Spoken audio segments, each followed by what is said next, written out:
Deputy CM, power star, తనదైన స్టైల్లో తెలుగు ఇండస్ట్రీని ఒక రేంజ్లో తన పవర్ చూపించిన పవర్ స్టార్. కాలక్రమేణా ఆయన ఒక రాజకీయ పార్టీ స్థాపించడం, దానికోసం ఎన్నో అవమానాలు పడడం, ఎన్నో ఇబ్బందులకు గురవడం, చాలా కష్టాలు, 1, 2 కాదు, చాలా కష్టాలు. కుటుంబాన్ని కూడా అతి దారుణంగా, అతి నీచంగా ట్రోల్ జరుగుతున్న, ఎవరికి నచ్చినట్లు వాళ్ళు స్థాయితో సంబంధం లేకుండా విమర్శించిన, అన్నీ భరించి నిలబడ్డ పవన్ కళ్యాణ్ 10 సంవత్సరాలు పట్టింది ఆయన డిప్యూటీ సీఎం అవడానికి. చాలా కష్టాలు, చాలా ఇబ్బందులు, చాలా అవమానాలు, అయినా నిలబడ్డారు, సక్సెస్ సాధించారు. కూటమి ప్రభుత్వం పాలన మొదలుపెట్టి ప్రభుత్వం ఏర్పాటు చేసుకుంది సుమారు 4 నెలలు. అయితే డిప్యూటీ సీఎంగా ఆయన బాధ్యతలు చేపట్టిన తర్వాత పెద్దగా మాట్లాడిన సందర్భం లేదు. తమ అధికారులు ఎవరైతే ఉన్నారో, తమ శాఖలు ఏవైతే ఉన్నాయో దాని మీద మాత్రమే దృష్టి సారించారు.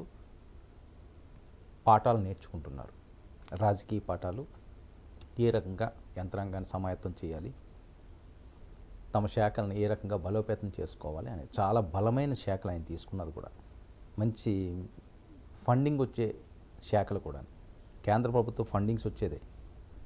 సో అద్భుతంగా దాన్ని చెయ్యొచ్చు, అందుకనే ఆయన తీసుకున్నారేమో. ఇంకా వేరేమైనా హోంశాఖలు తీసుకోవచ్చు, కానీ అదేమి దాని మీద కాలేదు.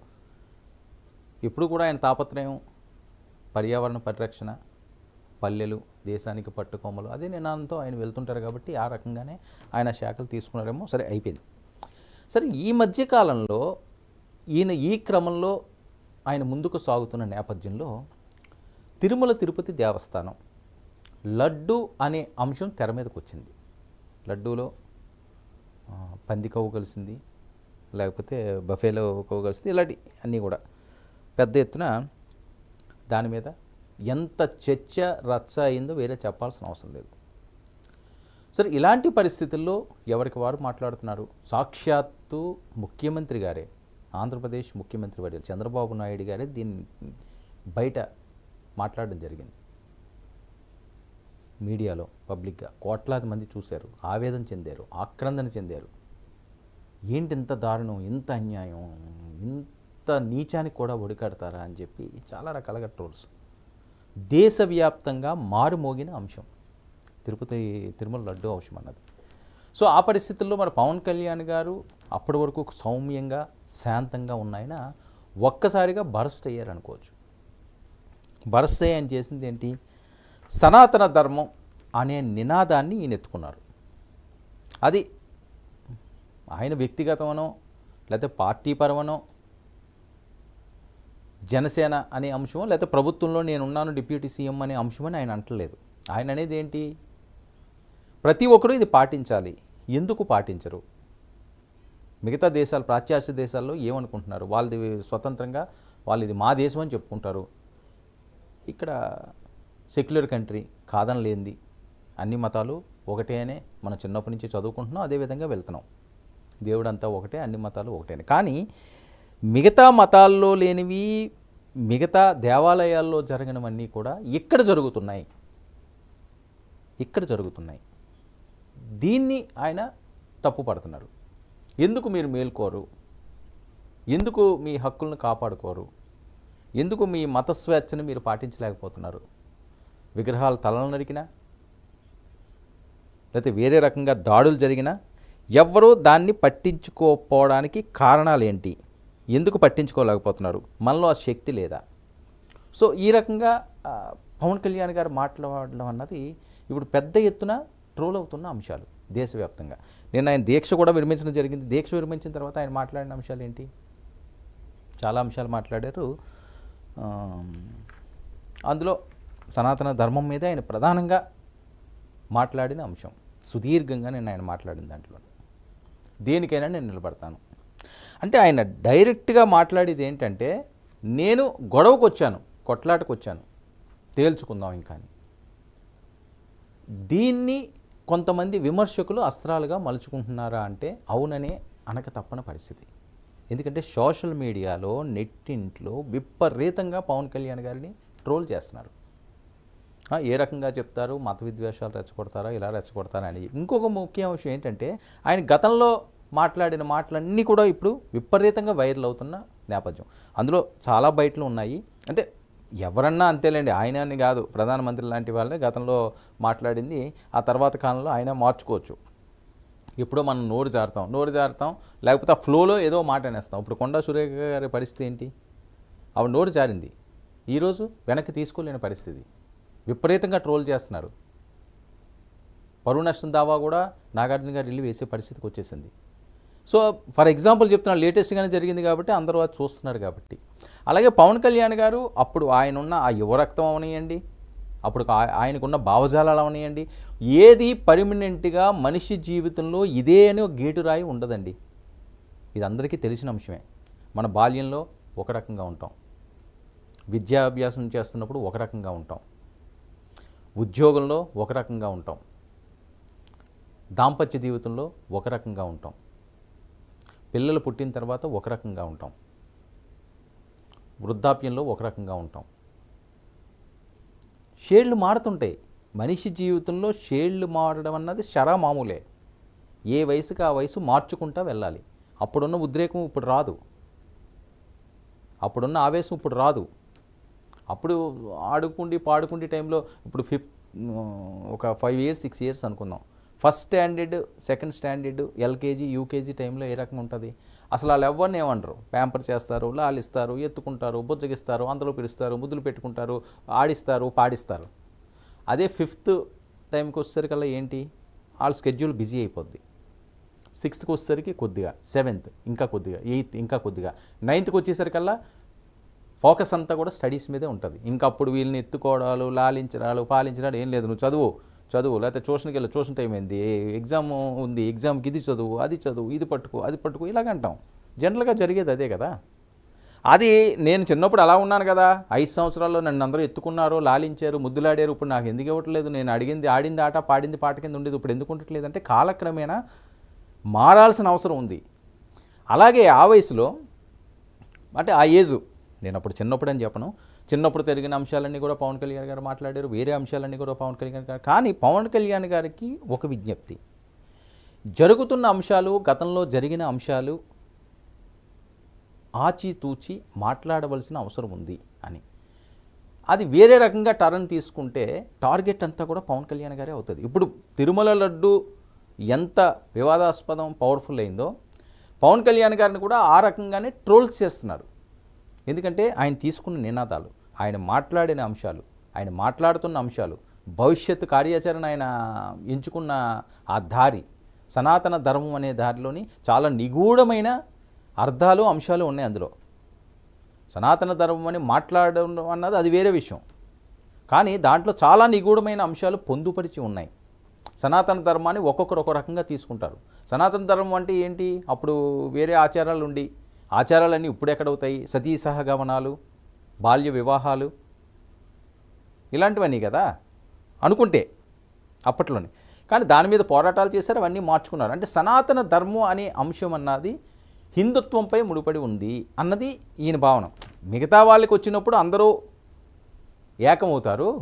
సో హిందువులకు వచ్చినప్పుడు, లేకపోతే హిందూ దేవాలయం దానిని జరిగినప్పుడు ఒకరిద్దరికే పట్టిందా, మీకందరికీ అవసరం లేదా, మీ మనోభావాలు దెబ్బతింటలేదా అన్నది ఈయన ఉద్దేశం. కానీ సనాతన ధర్మం అనే ఆ వర్డ్ని తీసుకుండి, అప్పుడు ఈ సనాతన ధర్మం అలా ఉండేది, అప్పుడు అది ఇప్పుడు ఆచారాలు పాటించాలా అని చెప్పి ట్రోల్ చేస్తున్న నేపథ్యం. దీనికంతటికీ కారణం ఏంటంటే గతంలో పవన్ కళ్యాణ్ గారు మాట్లాడిన అంశాలు. ఎక్కడ వీడియోలు పోవట్లేదు కదా, ఎవరు మాట్లాడినా సరే అవకాశం వచ్చినప్పుడల్లా ఆ బాణాలు వదులుతుంటారు. అలాగే ఆయన మీద ట్రోల్ అవుతున్నవి నెటిజన్లు విపరీతంగా వైరల్ చేస్తున్నారు. విమర్శకులు ఎవరైతే ఆయన నచ్చని వాళ్ళు ఉన్నారో, కామన్ అది, నాకు నచ్చని వాళ్ళు ఎవరైనా ఇంట్లో ఉంటే నేను చెప్పింది నచ్చకపోతే ట్రోల్ చేసే వాళ్ళు ఉంటారు. మిత్రులు ఎంతమంది ఉంటారో శత్రువులు అంతకంటే ఎక్కువ ఉంటారు సమాజంలో, ఒక ఆన్ స్క్రీన్ ఉన్న వాళ్ళకి. సామాన్యమైన వాళ్ళకి ఉంటే అది వేరే విషయం. ఎవరి రేంజ్లో వాళ్ళకండి, ఆన్ స్క్రీన్ కాదు, బియాండ్ స్క్రీన్ కాదు, ఎవరి రేంజ్లో వాళ్ళకి శత్రువులు పెరుగుతూనే ఉంటారు. ఏదో ఒక అంశంలో ఎక్కడో దగ్గర చిన్నదాన్ని పెద్ద చేసుకున్న వాళ్ళు అసలు ఏమీ లేని దాన్ని క్రియేట్ చేసుకున్న వాళ్ళు ఈ రకంగా మనకు తెలియకుండానే మనకి శత్రువులు పెరుగుతూ ఉంటారు. సో అలాంటిది ఒక పవర్ స్టారు, ఒక డిప్యూటీ సీఎం, ఒక పార్టీకి అధ్యక్షుడు, ఆయనకి శత్రువులు ఎందుకుంటారు? ప్రతిపక్షాలన్నీ కూడా శత్రువులే కదా. ఆయనకి నచ్చిన వాళ్ళందరూ, మిగతా పార్టీలని అభిమానించే వాళ్ళందరూ, మిగతా నాయకులను అభిమానించే వాళ్ళందరూ కూడా పవన్ కళ్యాణ్కి శత్రువులే. మరి పవన్ కళ్యాణ్ గారు అవనివ్వండి, జనసేన వాళ్ళందరికీ కూడా వైఎస్ఆర్సీపీ అవనివ్వండి, లేకపోతే పవన్ కళ్యాణ్ గారు విమర్శించిన వాళ్ళు అవనివ్వండి, అది ఏ ఫీల్డ్లో ఉన్నా సరే వాళ్ళు విమర్శించినా వాళ్ళు కూడా వీళ్ళు టార్గెట్ చేస్తారు, వాళ్ళు కూడా అటాక్లు చేస్తారు. భారీగా మామూలుగా అటాక్లు చేయరు. తప్పేముంది? వాళ్ళ ఇష్టం, వాళ్ళ అభిమానం. దీన్ని ఏదో మనం వేరే రకంగా టర్న్ చేసుకుంటే వేరే రకంగా చూడాల్సిన అవసరం లేదు. సో ఆయన మాట్లాడిన మాటలు ఈరోజు వైరల్ అవుతున్న నేపథ్యం. అవి ఏంటయ్యా ఒకసారి విందాము. పవన్ ఆన్ సారీ అక్కడి నుంచి మొదలు పెడదాం. నేను కొన్ని బయటలు వినిపిస్తాను. ప్లీజ్ పవన్ ఆన్ సారీ బయట ప్లే చేయండి. ప్రతి హిందూ ఆత్మ పరిశీలన చేసుకోవాలి. మీరు బయటికి రావాలి. తప్పు జరుగుతూ ఉంటే కూర్చొని చేతులు కట్టుకొని మనకెందుకులే అంటే ఇలాగే ఉంటాయి. ఇది మారాలి. ఇది కూర్చొని టీటీడీ ఉద్యోగులు ఎవరైనా సరే ఇలా జరుగుతుంది అని తెలిసి కూడా కామ్గున్నారంటే మీరు మహా అపరాధం చేశారు. ఆ మహా అపరాధానికి నేను కూడా నాకు సంబంధం లేకపోయినా ఈరోజు నేను ప్రాయశ్చిత దీక్ష మొదలుపెట్టాను. ఈరోజు 11 రోజులు స్వామివారికి నేను క్షమాపణలు కోరుకుంటే దీక్ష ప్రతి హిందూ. ఇది ఇప్పుడు ఈయన మాట్లాడిన మాటల్లో ఇందులో వేరే అర్థాలు తీసుకుంటున్నారంటే ప్రతి మాటకి తీసుకోవచ్చండి. ఇప్పుడు నేనైనా ఒక మాట మాట్లాడానంటే అది నచ్చని వాళ్ళు దానికి పెడార్థాలు తీస్తారు. ఇప్పుడు ఈయన ఏం చెప్తున్నారు? ఎందుకు మతాన్ని పట్టించుకోవట్లేదు, ఎందుకు ఒక గూటికి రాలేకపోతున్నాడు? ఏదన్నా అపచారం జరిగినప్పుడు, అన్యాయం జరిగినప్పుడు ప్రతిరోజు ఎవరి మీద వెళ్ళి గొడవలు పెట్టమనో, నా మతం ఇదని చెప్పి మిగతా అన్ని పనులు మానేసి మతం చుట్టూ తిరగమని కాదు అక్కడ అర్థం. నాకు ఎటువంటి సంబంధం లేకపోయినా ఈరోజు దీక్ష చేశారు. వాస్తవంగా జన సైనికులు, పవన్ కళ్యాణ్ గారు అభిమానులు దీక్ష చేశారు. ఏ రాజకీయ నాయకులు చేశారండి? మిగతా రాజకీయ నాయకులు ఎవ్వరూ చేయలేదే. పవన్ కళ్యాణ్ గారు మాత్రమే ఈ దీక్ష చేపట్టారు. స్వామి సన్నిధికి వెళ్ళారు, అక్కడ దర్శనం చేసుకున్నారు, చేతులు ఎత్తి మొక్కుతున్నారు క్షమించమని. ప్రాయశ్చిత్త దీక్ష చేసుకున్నారు. ఆయన నడుచుకుంటా ఎక్కారు. ఆయనకి ఏదో బ్యాక్ పెయిన్ ఏదో ఉన్నదట, అవన్నీ కూడా పట్టించుకోలేదు. ఎందుకంటే ఇదేదో ప్రాయశ్చిత్తం జరుగుతుంది అని చెప్పి ఆయన మనసులో అనిపించిందేమో, సిద్ధపడిపోయాడు దానికి. కాళ్ళు నొప్పులు వచ్చినా, ఇబ్బంది వచ్చినా. ఆ తర్వాత హై ఫీవర్ ఆయనకి అయినా నిన్న వారాహి దగ్గరికి వచ్చారు, మాట్లాడారు. ఒకసారి విజువల్స్ చూడండి. చాలా ఇబ్బందులు పడ్డాడు. అంటే ఒకేసారి వెళ్ళడం అన్నా చాలా కష్టం కదా. సడన్గా మనకి ఏదైనా అనారోగ్య సమస్యలు చిన్న ఉన్నప్పుడు కొన్ని మనం చేయకూడదు. అయినా సరే ఆయన చెయ్యాలి అనుకున్నాడు, దీక్ష పూనాడు. కాబట్టి ఎన్ని ఆటంకాలు వచ్చినా, ఎన్ని అవరోధాలు వచ్చినా సక్సెస్ఫుల్గా అది చేసుకున్నాడు. మరొక అంశం తీసుకెళ్ళి ఏం చేశారు అక్కడ, వాళ్ళ పిల్లల్ని చూడండి, కూతుర్లు డిక్లరేషన్ ఇప్పించారు కూతురికి. ఎవరు అడిగారు డిక్లరేషను? ఎవరు అడగపోవచ్చు. కానీ అక్కడ ఒక పద్ధతి ఉన్నది, ఒక ధర్మం ఉన్నది, ఒక సిస్టమ్ ఉంది.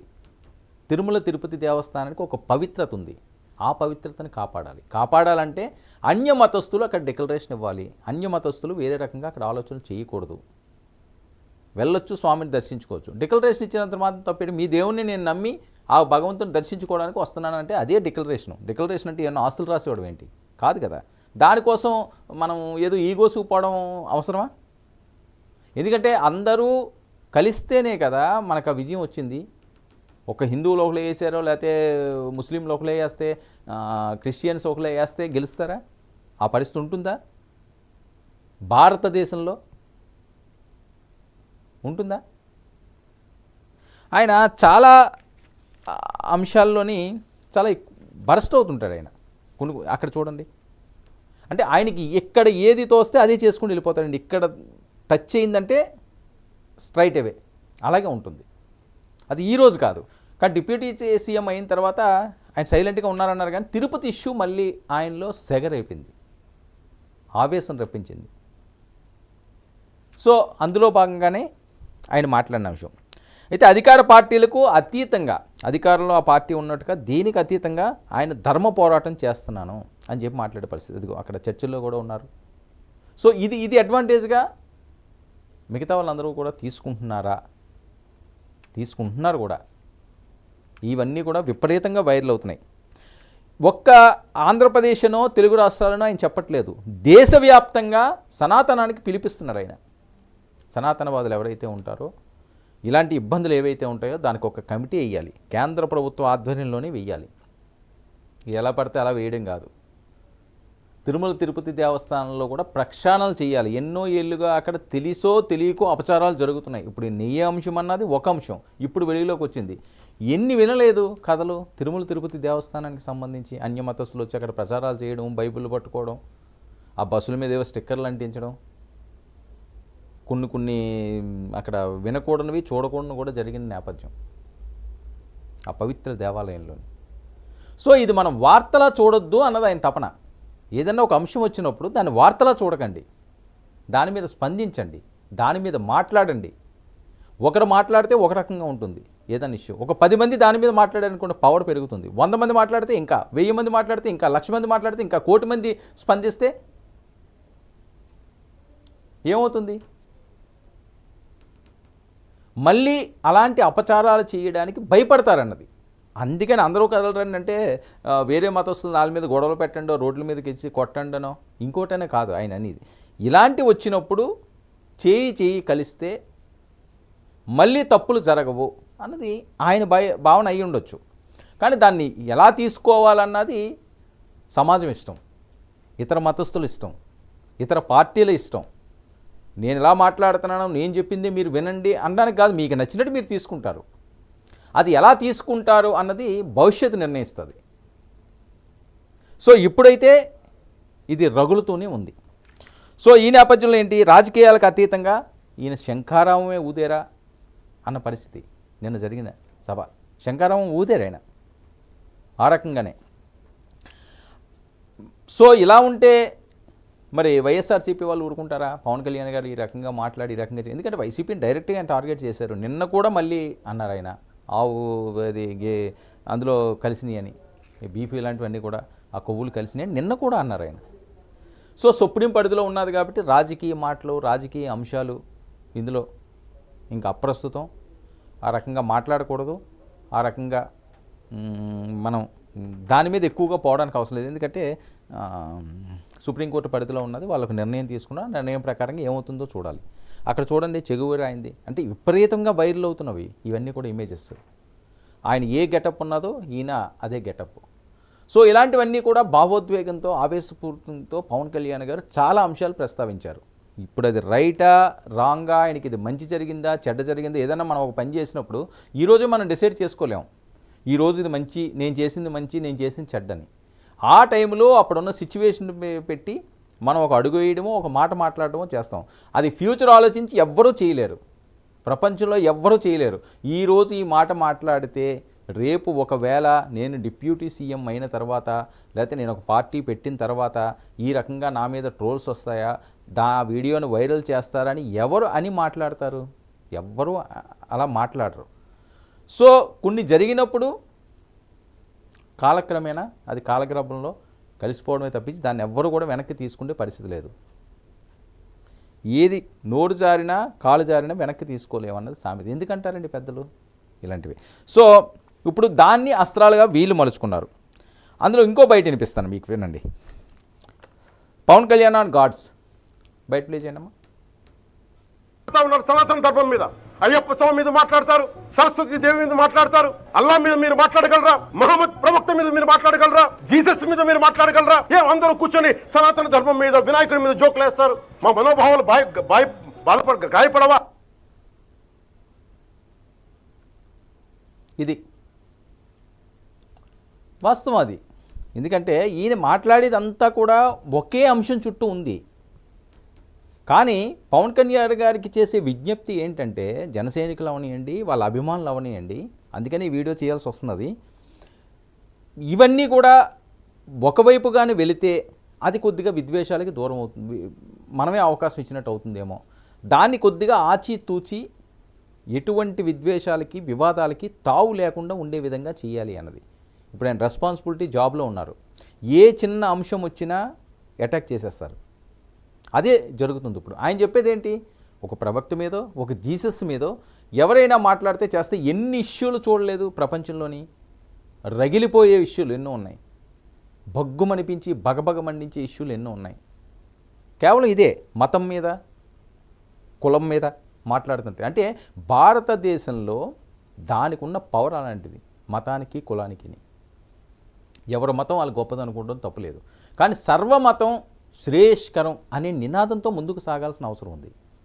సో ఆ విధంగా ఎంతమంది వెళ్తున్నారు, ఎంతమంది వెళ్ళట్లేదు అన్నది వాళ్ళు విచక్షణకే వదిలేయాలి. కానీ ఎక్కడో ఎవరో ఒకడు మొదలు పెట్టాలి. అది పవన్ కళ్యాణ్ గారు మొదలు పెట్టారా అన్నట్లుగా ఇప్పుడు ఆయన మాట్లాడుతున్న అంశం ఉన్నది. ఎందుకంటే ఆయన మొదలు పెట్టారు. ఎవ్వరూ ఇంత డీప్గా ఇంత డెప్త్గా వెళ్ళట్లేదు, అబ్జర్వ్ చేస్తున్నారో లేదో అని. చంద్రబాబు నాయుడు గారు మాట్లాడారు, మొదటి రోజు మాట్లాడారు. ఇంకా తర్వాత అక్కడ శుద్ధి చేయండి అన్నారు టెంపుల్లోని, అదేదో వేద పండితులతోటి కార్యక్రమాన్ని నిర్వహించారు, అక్కడ ఫుల్ స్టాప్ అన్నారు. కానీ ఈయన వదలలేదు. ఈయనతోటి ఉన్నది ఇదే కదా, అదొక మొండి. అయిన పవన్ కళ్యాణ్ గారు ఏదన్నా పట్టుకుంటే ఇంక దాని అంతు చూడాలి. అదే కదండి జనసేన పార్టీ ఆవిర్భావం. ఒక కసి మీద ప్రజారాజ్యం పార్టీలో పడ్డ అవమానాలు, చిరంజీవి గారు పడ్డ అవమానాలు, అక్కడ వచ్చిన ఫెయిల్యూరు, తర్వాత ఎవరైనా మెగా ఫ్యామిలీ నుంచి ఒక పార్టీ పెట్టడానికి కల్లోన సాహసిస్తారా? ఎవ్వరూ సాహసించరు. ఎందుకంటే బలంగా పాతుకుపోయిన ఈ కాంగ్రెస్ అవనియండి, అప్పుడు తెలుగుదేశం పార్టీ అవనియండి, నువ్వా నేనా అన్నట్టుగా థర్డ్ ప్లేసే లేదు, అక్కడ వ్యాక్యూమ్ లేదు, అలా ఫిల్ చేసేసారు వాళ్ళు. సో అలాంటి టైంలో ప్రజారాజ్యం పార్టీ వచ్చి ఒక ఊపు ఊపింది. 1 కోటి ఓట్లు సంపాదించడం అంటే చిన్న విషయం కాదు సుమారు. సో అయినా ఏంటి, సీట్లు రాలేదు. చిరంజీవి గారు పవన్ కళ్యాణ్ గారిలాగా తెగిందాకానో లేకపోతే దాని అంతు చూసిందాకానో వెళ్ళారు. అంటే ఆయన కెరీర్ పరంగా ఆ రకంగా కసిగా వెళ్ళారేమో తప్పించి రాజకీయాల్లో ఆయన నిలబడలేకపోయాడు. ఎందుకంటే కెరీర్ పరంగా ఆయన సొంతంగా కొన్ని అంశాలు ఏమైనా ఉంటే అవమానపడి ఉండొచ్చు. నువ్వు హీరోకి పనికొస్తావా, నీకేమో తెలుసు, ఈడు మన కులోడు కాదు, ఇలాంటి అవమానాలు చిరంజీవి గారు పడి ఉండొచ్చు కాక అప్పట్లో వార్తలు నేపథ్యం చెప్తున్నాను. కానీ వాళ్ళ కుటుంబాలని, వాళ్ళ పిల్లల్ని, మాతృమూర్తిని అతి నీచంగా మాటలు అనిపించుకుండేది ఆయన తట్టుకోలేకపోయాడు. సినిమా ఇండస్ట్రీలో ఉన్నప్పుడు ఇవన్నీ రావు, కామన్గా అనుకుంటారు. కానీ రాజకీయాల్లోకి వచ్చిన తర్వాత చిరంజీవి గారి లెగసీ అంతా వేరే రకంగా టర్న్ తీసుకుంది. రాజకీయాల్లోకి వచ్చిన తర్వాత ఇంకా వాళ్ళకి ఇంకా పవర్ అన్నో, లేకపోతే నువ్వు మెగాస్టార్ అనో, లేకపోతే ఆల్ ఇండియా స్టార్ అని, ఏ స్టార్ అవనియండి, ఇక్కడ జనాల్లో జనశ్రవంతిలో కలిసినట్టే. వాళ్ళది ఒక గాజు సౌధం సినిమా యాక్టర్లది. సో వాళ్ళెవరికి పెద్దగా కలరు, పెద్దగా వాళ్ళని అంటే కలకూడదు అంటే ఇష్టం లేదని కాదు, బయటకు వస్తే ఏమవుతుందో వాళ్ళ అభిమానం అత్యుత్సాహంగా పెరిగింది అంటే ఇబ్బంది పడే పరిస్థితి ఉంటుంది. కాబట్టి అందుకని ఆ ఛాన్స్ ఇవ్వరు. సో రాజకీయాల్లోకి వచ్చిన తర్వాత నేను ఇంట్లోనే కూర్చుంటాను, షూటింగ్కి వెళ్ళేసి వస్తాను అంటే అయ్యే పరిస్థితి కాదు. జనాల్లో తిరగాలి, వాళ్ళతో మాట్లాడాలి, వాళ్ళతో మమేకం అవ్వాలి, యాత్రలు చేయాలి. అలాంటి టైంలో ఏముంటుంది, ఎవడన్నా మాట్లాడతాడు. సో అది ఈయన తట్టుకుని నిలబడగలిగారు, కానీ ఆయన తట్టుకోలేకపోయాడు, ఆయన నిలబడలేకపోయాడు. అంటే ఒక్కొక్కరు వ్యక్తిత్వం ఒక రకంగా ఉంటుంది. ఒకే రక్తం పుట్టిన వాళ్ళు కూడా ఒకే రకంగా ఉండాలని లేదు కదా. ఎవరు ఉంటున్నారు, ఎవరింట్లో ఎవరు ఉంటున్నారు, తమ్ముడు ఒక రకంగా ఉంటే అన్నయ్య ఒక రకంగా ఉంటారు, తండ్రి ఒక రకంగా ఉంటే కొడుకు ఒక రకంగా ఉంటారు, తండ్రి ఒక రకంగా ఉంటే కూతురు ఇంకో రకంగా ఉంటారు, అన్నయ్య ఒక రకంగా ఉంటే చెల్లి ఒక రకంగా ఉంటుంది, తమ్ముడు ఒక రకంగా ఉంటే అక్క ఇంకో రకంగా ఉంటారు. డిఫరెంట్ షేడ్స్ ఉంటాయి. సో అలాంటిదే ఆయన తట్టుకోలేకపోయారు. అలాంటి టైంలో పార్టీని ఆయన విలీనం చేసేస్తే ఏదైతే కాంగ్రెస్ పార్టీని తిట్టారో, ఏదైతే కాంగ్రెస్ పార్టీ కోసం పుట్టిందో దాన్నే ఈయన మళ్ళీ విలీనం చేయాల్సిన దుస్థితి వచ్చింది. సో అప్పుడు చాలా ఇబ్బంది పడ్డారు. అలాంటి టైంలో అంత కష్టకాలంలో, అంత ఇబ్బందికర పరిస్థితుల్లో చిరంజీవి గారు ఇది చేశారు, అది చేశారని ఎన్నో మాటలు పడ్డా ఆయన పార్టీ విలీనం చేసిన తర్వాత మళ్ళీ పార్టీ పెట్టాలని ఎవరైనా అనుకుంటారా? అనుకున్నాడు. ఆయన చాలా సాహసం. పార్టీ పెట్టారు, మళ్ళీ అవమానాలు, ఆయనే గెలలేదు 2 ప్రాంతాల్లో, మళ్ళీ దారుణమైన ఓటమి, పార్టీ భౌత్యం ఏంటో తెలియదు, ప్యాకేజ్ స్టార్ అంటారు, లేకపోతే వాళ్ళ 3 పిల్లలు అంటారు, లేకపోతే ఇల్లుది అంటారు, అది అంటారు, ఇది అంటారు, ఎన్ని ఎన్ని ఎన్ని ఎన్ని పడ్డాడో అన్నీ కూడా పడ్డాడు. అయినా నిలబడ్డారు. ఈరోజు సక్సెస్ చూస్తున్నారు. మిగతా వాటి అంశాలను కూడా చూద్దాం. ఇప్పుడు ఎందుకు ఈయన ట్రోల్ చేస్తున్నారు, ఇప్పుడు దాకా ఈయన ఇప్పుడు మాట్లాడి, కానీ గతంలో మాట్లాడేది ఇప్పుడు అస్త్రాలుగా మారినాయి అనడానికి నిదర్శనాలు కూడా నేను చెప్తాను. పవన్ ఆన్ క్యాస్ట్ ప్లే చేయండి అమ్మా.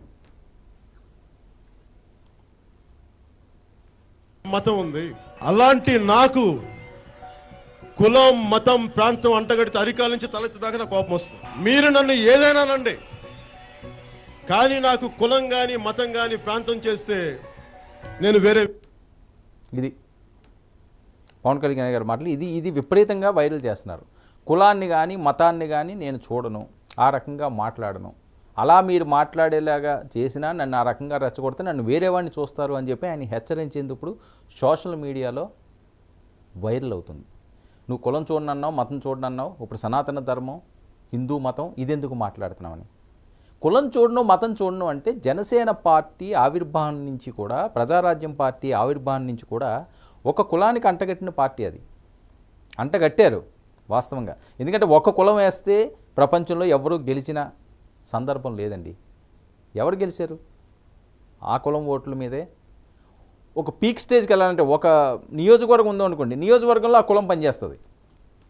కానీ అధికారం చేపట్టాలి అంటే అవ్వదు. అది ఒక కులంతో అయ్యే పని కాదు. అది ఒక సీఎం అవ్వాలి అంటే అన్ని కులాలు అన్ని మతాలు వాళ్ళకి ఓట్లేస్తేనే సీఎం అవుతారు. 2019లో జగన్మోహన్ రెడ్డి గారికి అన్ని మతాలు మెజారిటీ పీపుల్ ఓట్లేశారు కాబట్టి ఆయన సీఎం అయ్యాడు, 151 సీట్లు గెలుచుకున్నాడు. 2024లో అన్ని మతాలు అన్ని కులాలు ఎన్డీఏని నమ్మి ఓట్లు వేసినాయి కాబట్టే వాళ్ళు సక్సెస్ అయ్యారు. 164 సీట్లకు వచ్చి కూర్చున్నారు వాళ్ళు. అంతేగాని ఒక కాపు కులం ఎందుకు ఆ మాట అనాల్సి వచ్చిందంటే అప్పట్లోని ప్రజారాజ్యం కాపు, ఈయన కూడా కాపు నాయకుడే. ఒక పార్టీ జనసేన అన్నదాన్ని పక్కకి తీసుకొచ్చి వీళ్ళందరూ ఏం చేశారంటే చాలామంది ట్రోల్స్ అవనియండి, ఇంకో రకం చాలా రకంగా మాట్లాడారు కూడా, ఒక కులానికి అంటగట్టారు.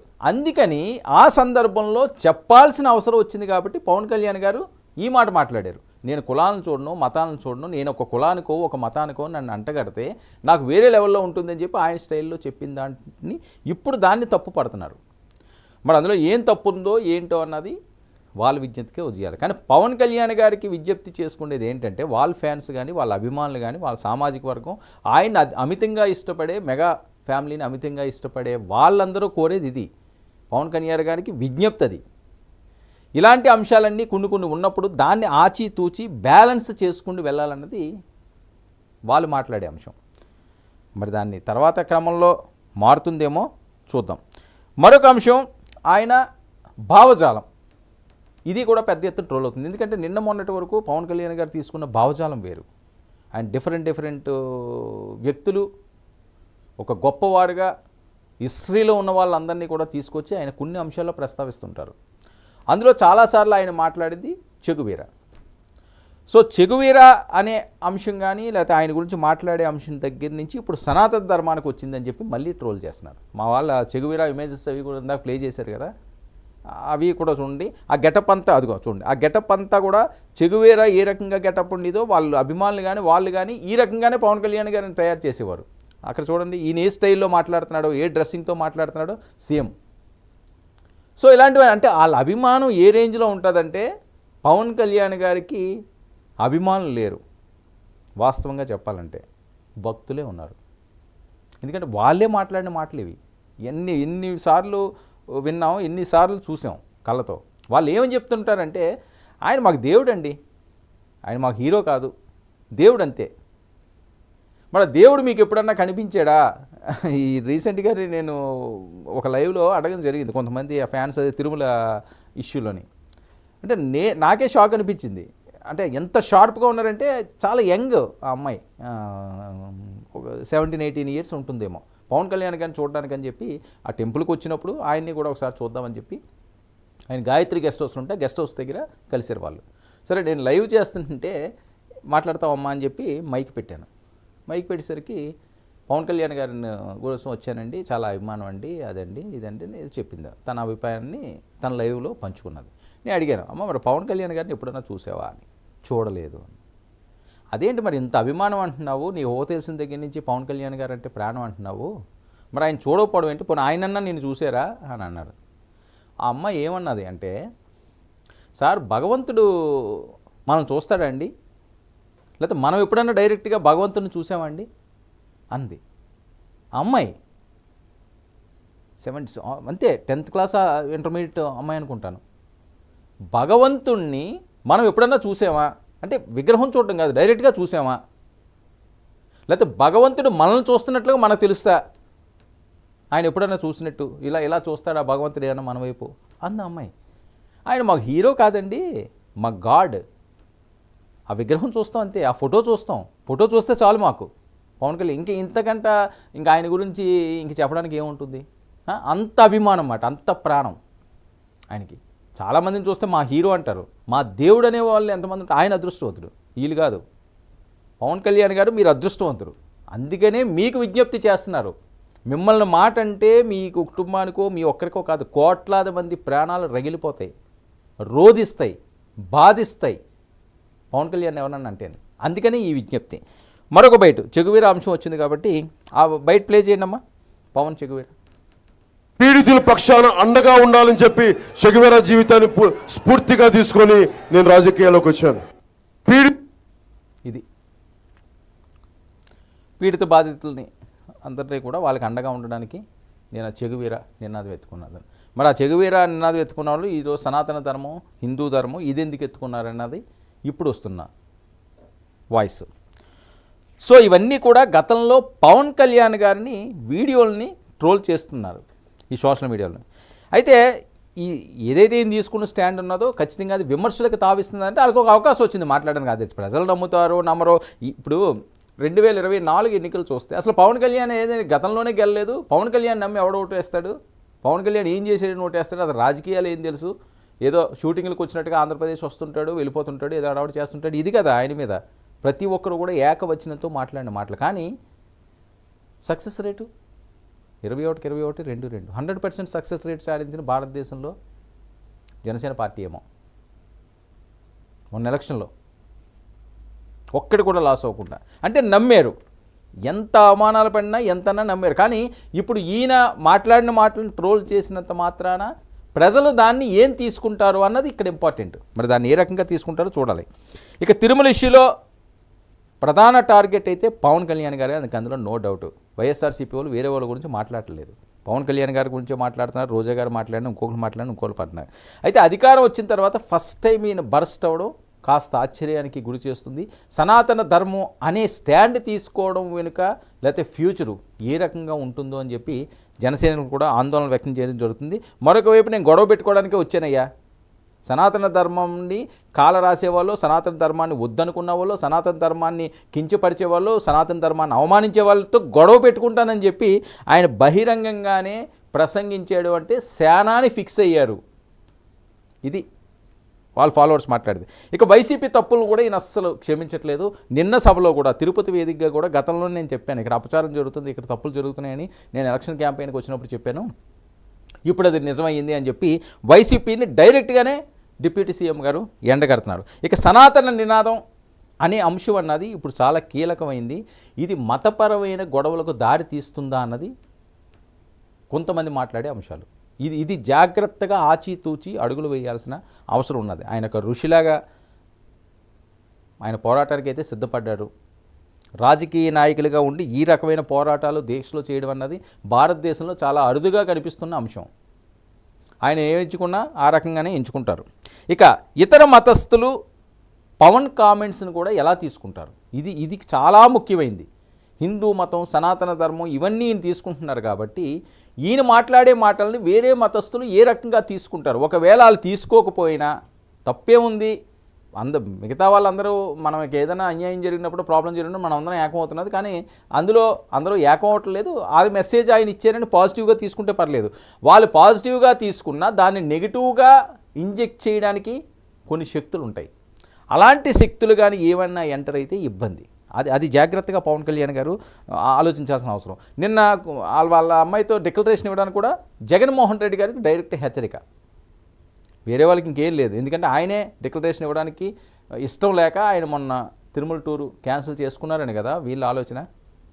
ఆయన ఈగోకి వెళ్ళారు, నేను ఎందుకు ఇవ్వాలి డిక్లరేషన్, గతంలోనే ఇచ్చారనో లేకపోతే వేరే అంశంలోనో అనే దాన్ని ఆయన సీరియస్గా తీసుకున్నారు కాబట్టి డిక్లరేషన్ ఇవ్వలేదు. పవన్ కళ్యాణ్ గారు కూడా డిక్లరేషన్ ఇవ్వాలన్నది వీళ్ళు డిమాండ్. పవన్ కళ్యాణ్ గారు ఎందుకు డిక్లరేషన్ ఇస్తారు అన్నది వాళ్ళు వాదన. అందుకని వాళ్ళ కూతురుని తీసుకువెళ్ళి మరి డిక్లరేషన్ ఇప్పించి స్వామి ముందు కూర్చోబెట్టారు. ఇక పవన్ కళ్యాణ్ భవిష్యత్ పోరాటం ఇదేనా? ఇది చాలా కీలకం. ఆంధ్రప్రదేశ్ రాజకీయాల్లోనే కాదు, దేశ రాజకీయాల్లో కూడా. జనసేన పార్టీ అధ్యక్షుడు, ఒక స్టార్ హీరో సనాతన ధర్మం అనే దాని మీద స్టాండ్ తీసుకుని పోరాటానికి శంకారావం ఊదారు. మరి దీని పర్యవసానాలు ఏ రకంగా ఉంటాయి, దీని భవిష్యత్తు ఏ రకంగా ఉంటుందన్నది చాలా కీలకంగా రానున్న రోజుల్లో